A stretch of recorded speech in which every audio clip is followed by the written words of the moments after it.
আমরা জাতীয় সংসদের অধিবেশন আহ্বান নিয়ে কবে করা যায় আলোচনা করেছি। এটা নির্ধারণ হয়েছে যে রাষ্ট্রপতি অধিবেশন আহ্বানের যে প্রজ্ঞাপন, সেটা যেদিন সেশন হবে তার 15 দিন আগে কমপক্ষে প্রজ্ঞাপন করতে হয়। এই সামারিটা জাতীয় সংসদ থেকে, জাতীয় সংসদ সচিবালয় থেকে মাননীয় প্রধানমন্ত্রীর দপ্তর হয়ে রাষ্ট্রপতির কাছে যাবে।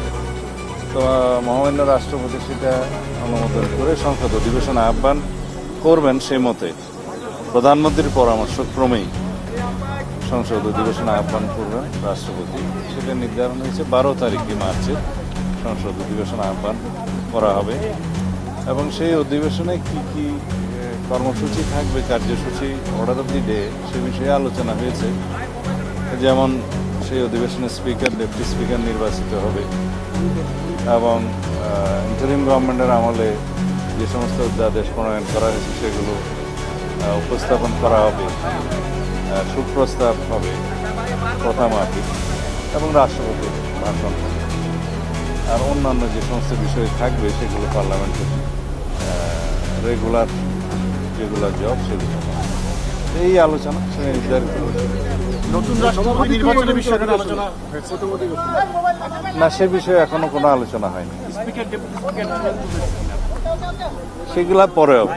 মাননীয় স্পিকার, গতকালকে আদাবরে আমরা দেখেছি গতকালকে আমরা দেখেছি যে আদাবরে আমরা দেখেছি যে এক ধরনের সন্ত্রাসী কর্মকাণ্ড হয়েছে একবারে গার্মেন্ট একটা অফিসে ঢুকে। এই যে এই ধরনের কর্মকাণ্ডগুলোকে আপনার এরকম একটা সংবাদ আমাদের কানেও এসছে।